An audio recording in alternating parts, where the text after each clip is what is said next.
ജമാഅത്തെ ഇസ്ലാമിയുടെ രാഷ്ട്രീയ സംഘടനയുമായി കൂട്ടുകെട്ട് പാടില്ല എന്ന് സമസ്ത മുഷാഫറ അംഗം ഉമർ ഫൈസി മുക്കം. ജമാഅത്തെ ഇസ്ലാമി നുഴഞ്ഞുകയറി സമസ്തയെയും വിശ്വാസികളെയും നശിപ്പിക്കുമെന്ന് ഫൈസി കുറ്റപ്പെടുത്തി. കോഴിക്കോട് രാമനാട്ടുകരയിൽ നടന്ന പരിപാടിയിൽ സദിഖ് അലി തങ്ങളുടെ സാന്നിധ്യത്തിലായിരുന്നു ഈ വിമർശനം. ജമാഅത്തെ ഇസ്ലാമി എന്ന് പറഞ്ഞാൽ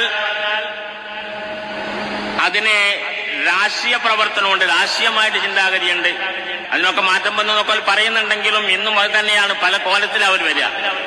എന്താ അതിന്റെ കാരണം? മറ്റു നിലക്കൊക്കെ പ്രവർത്തിച്ച് കുറെ സാഹിത്യങ്ങളൊക്കെ പറഞ്ഞു നോക്കിയെങ്കിലും ആളെ കിട്ടാതെ വന്നപ്പോൾ അതിനെ ഭൂമിയിൽ തൊടാതെ നിലനിർത്തിയത് സമസ്തയാണ്. എവിടെയുള്ളത് ഭൂമിയിൽ അവര്? പിന്നെ അതിന്റെ പിന്നാലെ നമ്മൾ പോകേണ്ട ആവശ്യമുണ്ടോ? എവിടെയില്ല. ഈ ഇല്ലാത്ത പാർട്ടിയെ പിടിച്ചുകൊണ്ട് നമ്മൾ കൂട്ടുപിടിക്കേണ്ട ആവശ്യമില്ല.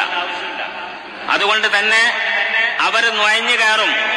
നുഴഞ്ഞു കയറിയാൽ സമസ്ത തടുത്തു നിർത്തിയ ആ തടവ് നമ്മൾ ഇല്ലാതെയാക്കിയാൽ അതിന്റെ ഫലം എന്തായിരിക്കും? അവർ വൻചതിൽ പോലെ അകത്തുകൂടെ വന്ന് നമ്മളെയൊക്കെ തിന്നതിന്റെ ശേഷം ആരാണോ കൂട്ടുന്നത് വെച്ചാൽ അവരെയും സമസ്തയെയും സുന്നത്ത് ജമാഅത്തിനെയും ഇസ്ലാമിനെയും ആകെ തകർക്കും എന്നുള്ള കാര്യം നമ്മൾ മനസ്സിലാക്കണം. അതുകൊണ്ട് തന്നെ അവരോട് അകലം പാലിക്കണം. ഈ വാർത്തയുടെ വിവരങ്ങളും നമുക്ക് ഷാജഹാനോട് തന്നെ ചോദിക്കാം. ഷാജഹാൻ, ഈ തെരഞ്ഞെടുപ്പ് കാലത്തും സമസ്തയ്ക്കകത്തെ ഭിന്നത അത് കൂടുതൽ പുറത്തേക്ക് വരികയാണെന്നാണോ മനസ്സിലാവേണ്ടത്?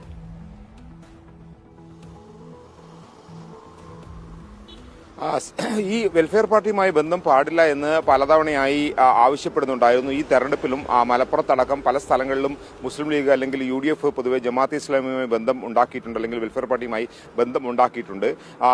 ഇന്നലെ രാമനാട്ടുകരയിൽ വൈകിട്ട് നടന്ന ചടങ്ങിലാണ് ഇത്തരത്തിൽ സമസ്തയുടെ മുഷാവറ അംഗം കൂടിയായ മുക്കം ഉമർ ഫൈസി വെൽഫെയർ പാർട്ടിയുമായി അകലം പാലിക്കണം, കഴിഞ്ഞ കുറെ കാലമായി വെൽഫെയർ പാർട്ടിയെ തടഞ്ഞു നിർത്തിയത് സമസ്തയാണ്, അത്തരത്തിൽ അവർ കയറി പലതരത്തിലുള്ള നാശനഷ്ടങ്ങൾ ഉണ്ടാക്കും, വൻ ചെതൽ പോലെ നാശനഷ്ടമുണ്ടാക്കുമെന്നാണ് പറഞ്ഞിരിക്കുന്നത്. അങ്ങനെ സമസ്തയെയും വിശ്വാസത്തെയും ഒക്കെ തന്നെ ജമാഅത്തെ ഇസ്ലാമി ഇല്ലാതാക്കും, അതുകൊണ്ട് അവരുമായി അകലം പാലിക്കണമെന്ന് സാദിഖ് അലി തങ്ങൾ കൂടി പങ്കെടുത്ത ഒരു പരിപാടിയിലാണ് പറഞ്ഞിരിക്കുന്നത്. സാദിഖ് അലി തങ്ങളെ കൂടി സാക്ഷി നിർത്തിയാണ് ഇത് പറഞ്ഞിരിക്കുന്നത് എന്നുള്ളതാണ് ഏറ്റവും പ്രധാനപ്പെട്ട കാര്യം. ഒരുപക്ഷെ വെൽഫെയർ പാർട്ടിയുമായിട്ടുള്ള ബന്ധത്തിന് നേരത്തെ തന്നെ സമസ്ത അധ്യക്ഷനടക്കം മുന്നറിയിപ്പ് നൽകിയിരുന്നു. ലീഗും UDF അത് മാനിച്ചിട്ടുമില്ല. ഏതായാലും ഈ പശ്ചാത്തലത്തിലാണ് തെരഞ്ഞെടുപ്പ് അടുത്ത് നിൽക്കെ ലീഗ് വിമർശകൻ കൂടിയായിട്ടുള്ള ഇദ്ദേഹം മുക്കം ഉമർ ഫൈസി ഇത്തരത്തിലൊരു പരാമർശം നടത്തിയിരിക്കുന്നത്. പക്ഷെ അത് ഏത് തരത്തിൽ സമസ്തയ്ക്കിടയിൽ ചർച്ചയാകുമെന്നുള്ള ഏറ്റവും പ്രധാനപ്പെട്ട ഒരു കാര്യമാണ്. കാരണം പല തദ്ദേശ സ്ഥാപനങ്ങളിലും ഇതിനകം തന്നെ വെൽഫെയർ പാർട്ടിയുമായി ബന്ധമുണ്ടാക്കിയിട്ടുണ്ട്. പരസ്യമായി ബന്ധമില്ല എന്ന് പറയുമ്പോൾ പോലും പലയിടത്തും, മുക്കത്തടക്കം പലയിടത്തും ഇത്തരത്തിലുള്ള ബന്ധമുണ്ടാക്കിയിട്ടുണ്ട്. മലപ്പുറത്തെ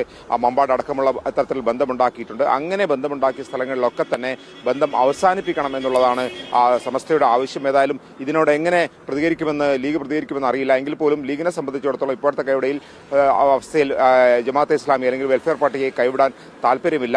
കോൺഗ്രസിനാകട്ടെ കൂടുതൽ ബന്ധം സ്ഥാപിക്കാനാണ് ആഗ്രഹിക്കുന്നത്. ഇതിനെതിരെയുള്ള ഒരു മുന്നറിയിപ്പാണ് സാദിഖ് അലി തങ്ങൾ കൂടി പങ്കെടുത്ത വേദിയിൽ സമസ്തയുടെ മുഷാവറ അംഗം ഉന്നയിച്ചിരിക്കുന്നത്.